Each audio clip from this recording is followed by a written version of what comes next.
Mindfulness Meditation Podcast. I'm your host, Dawn Eshelman. Every Wednesday at the Rubin Museum of Art in Chelsea, we present a meditation session led by a prominent meditation teacher from the New York area. This podcast is a recording of our weekly practice. If you would like to join us in person, please visit our website at rubinmuseum.org/meditation. We are proud to be partnering with Sharon Salzberg and the teachers from the Interdependence Project and the New York Insight Meditation Center. In the description for each episode, you will find information about the theme for that week's session, including an image of a related artwork chosen from the Rubin Museum's permanent collection. And now, please enjoy your practice.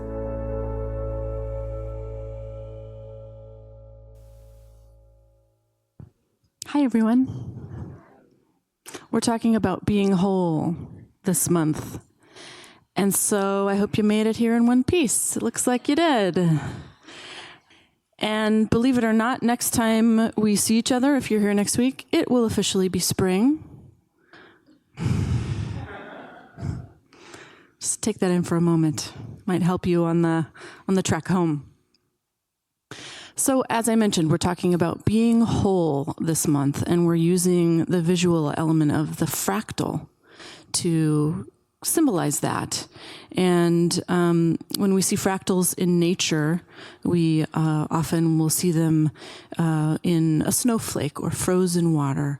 We'll see them in plant life, like the fern frond, or we'll see them even along the shape of a coastline. And a fractal is a repeating pattern that that builds in terms of its size. And you can see in the most minute detail of a fern frond the same exact shape that you see in the actual fern itself. And this reminds us of the relationship between the whole and the part, and is a metaphor for us this month in terms of the Buddha's teachings and what we can find even if we sit with just one teaching in particular, and how fruitful and deep an experience that can be in and of itself. Today we are looking at a mandala, and mandalas typically are a kind of, maybe not exactly an exact representation of a fractal, but they certainly evoke that experience of looking at a small detail and seeing that resonate throughout the rest of the image. And certainly the shape of a mandala is repeated in that same way. So we have the center core and then kind of circles and squares around one another concentrically until they reach the outside.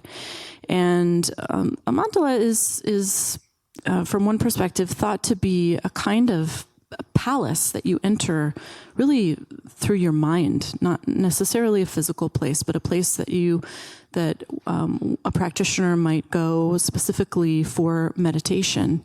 So it's interesting to consider today in this setting, though we're coming at this from a different way.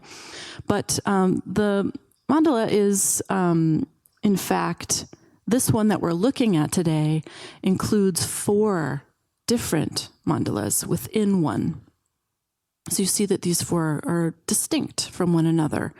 And the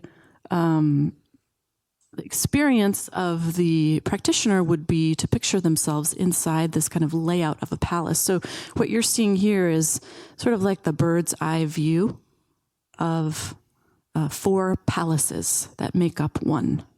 And so you can see the doors, the 4 doors, 4 directions, the 4 gates that you can enter through and work your way towards the center. And at the center of each mandala is the sort of most divine being, or the most divine physical location there. And that's true for each of these 4 segments here, as well as the overall mandala. So if you look at the very center of what we're seeing here, there is the red Buddha Amitayus in the middle there. And this is the 4 mandalas of the Vajravali cycle. And at the center of each one is a different representation. So we have clockwise from the bottom left, we have Vajrapani, and then above that, Vajradhatu, and then Shakyamuni or Shakyamuni Buddha, the historical Buddha, some refer to this figure as, and then lastly, on the bottom right, Marichi. So Sharon Salzberg is here with us almost for the whole month. It's so great. And she's talking with us about this idea of being whole and this metaphor that we're looking really quite deeply into this month. Of course, many of you know Sharon by now. Anybody new here today? I'm just curious. Oh, good. Great. Welcome. So Sharon is the co-founder of the Insight Meditation Society of Barre, Massachusetts. She has been studying and teaching for many years and is the author of really wonderful books. If you want to, if you're new to this and you want to take your practice to another level and you want a great book to help you do that, Sharon's books are excellent for practitioners, experienced and brand new. So please welcome her, Sharon Salzberg.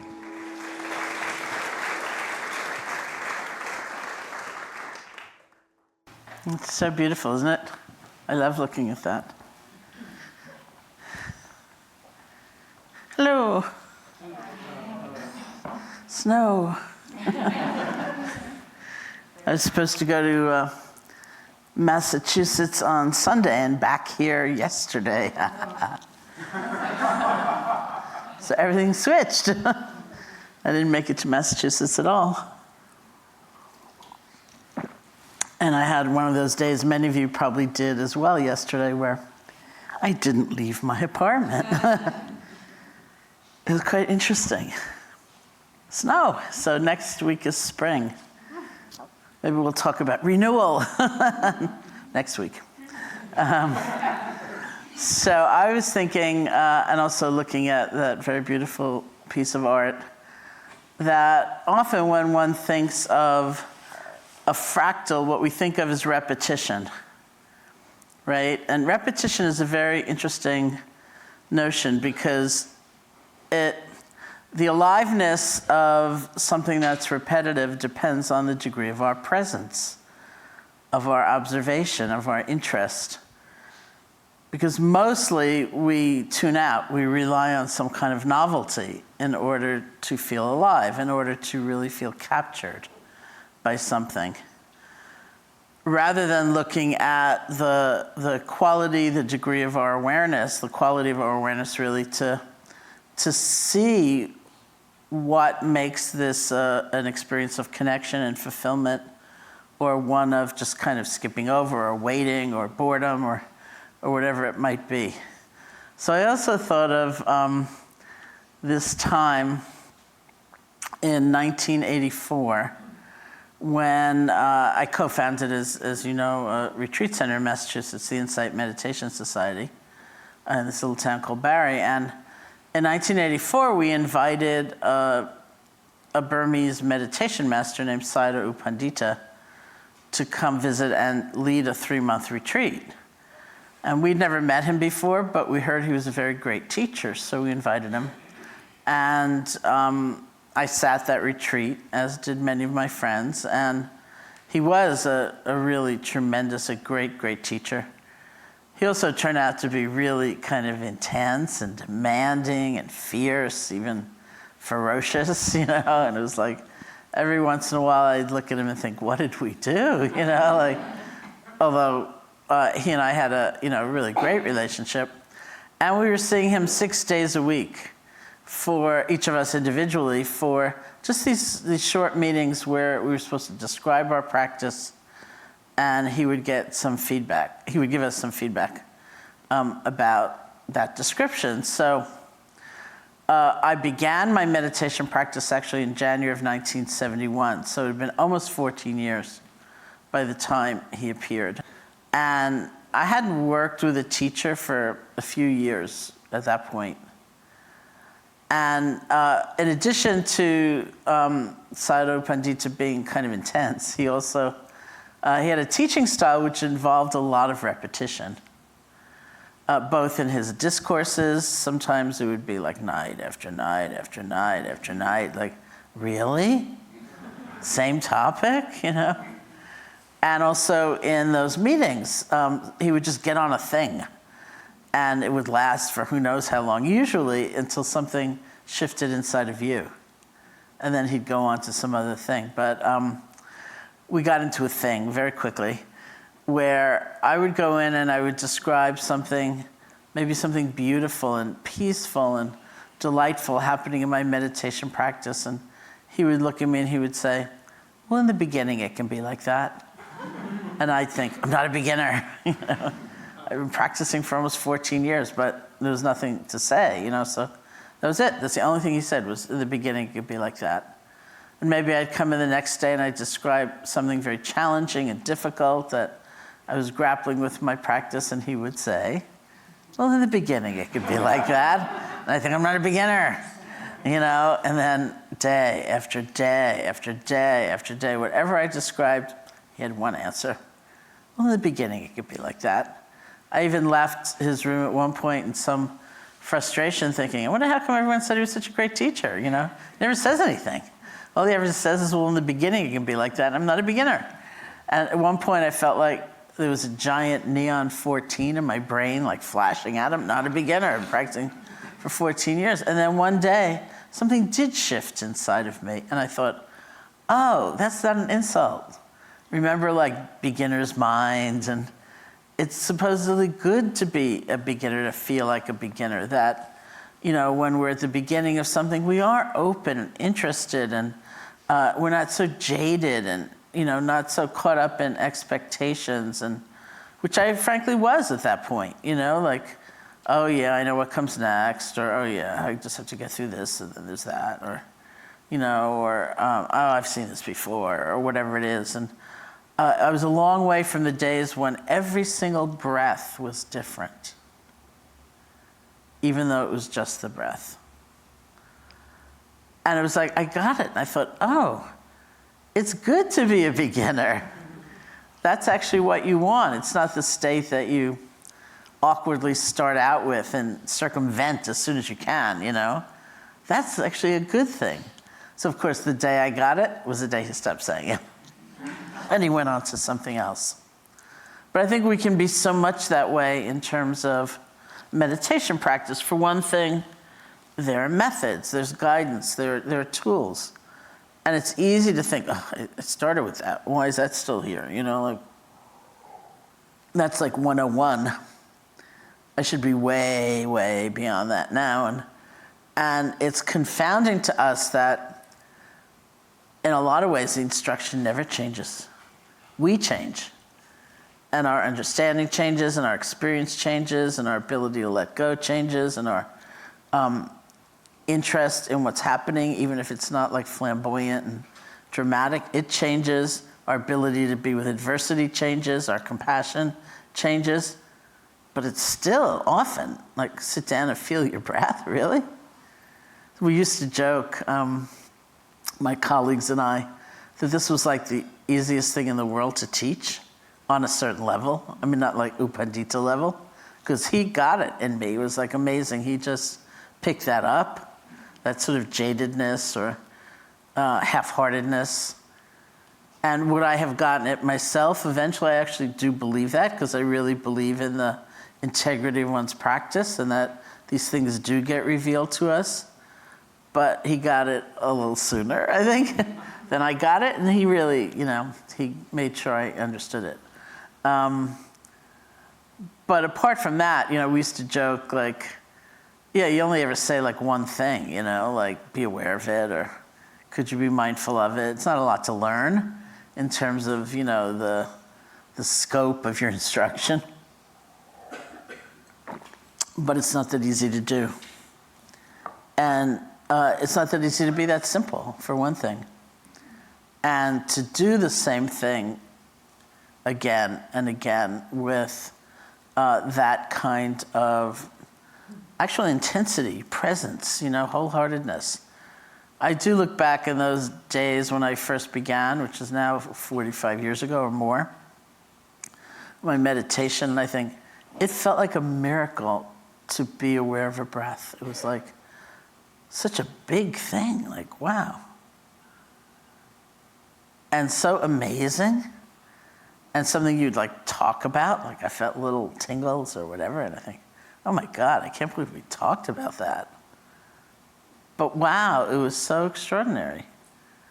And that spirit is not dependent on the object. It's not dependent on the tool or the technique. That's dependent on what we're bringing forth in the process of paying attention. And so that's our opportunity with repetition, with simplicity. It's our challenge, of course, and it's our opportunity to really arrive and reawaken and kind of get there again. So you have your inner Upandita now, who, if you start feeling like, yeah, you know, I know what's coming next, or I can't believe I'm still with the breath, or whatever, you know, you have you can Google him to get a visual. You know, you have that inner voice now that can just remind you of, like, it's all right if this is it. You know, how are you with this? Okay, so let's sit. See if you can sit comfortably. Your back can be straight, but not strained or overarched.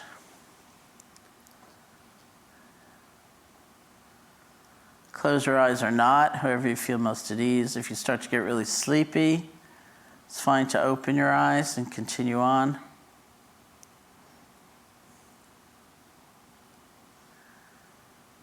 You can start, if you like, by listening to sound, whether it's the sound of my voice or other sounds. Just let the sounds wash through you.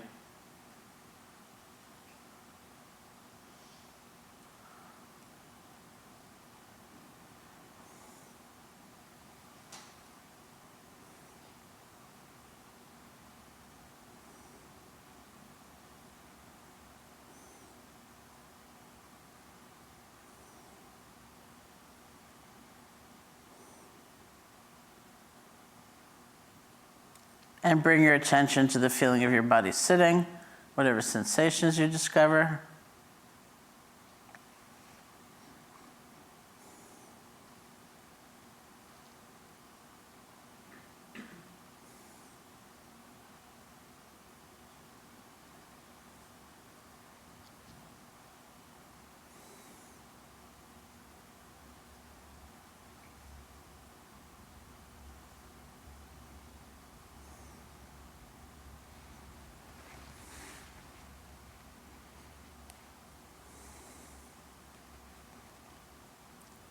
Bring your attention to the feeling of your breath.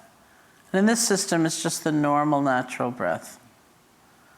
You don't have to try to make it deeper or different. You can find that place where the breath is clearest for you or strongest for you. Bring your attention there and just rest. See if you can feel one breath.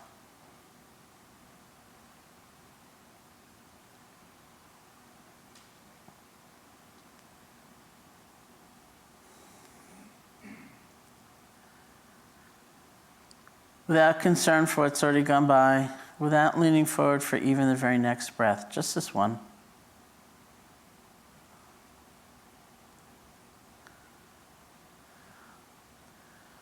And if you like, you can use a quiet mental notation like in, out, or rising, falling, to help support the awareness of the breath.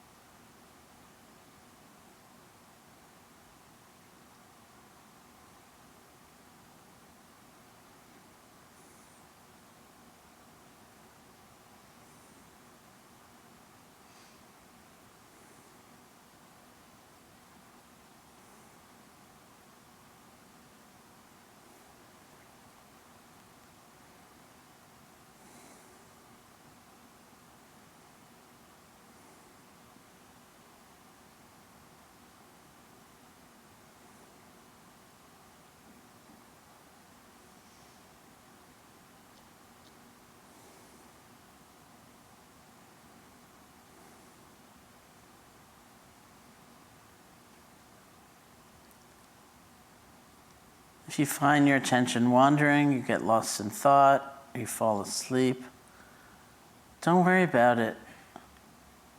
We say the most important moment in the whole process is the next moment after you've been gone, after you've drifted away. It's the moment of recovery, of recapturing our attention. First, letting go of whatever's been distracting, letting go gently, and then with kindness toward oneself, just returning your attention to the feeling of the breath. So if you have to let go and begin again a few billion times in the next few minutes, it's totally fine.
Thank you.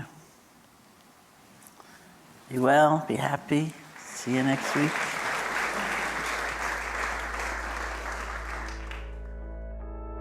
That concludes this week's practice. If you'd like to attend in person, please check out our website, rubinmuseum.org/meditation, to learn more. Sessions are free to Rubin Museum members, just one of the many benefits of membership. Thank you for listening. Have a mindful day.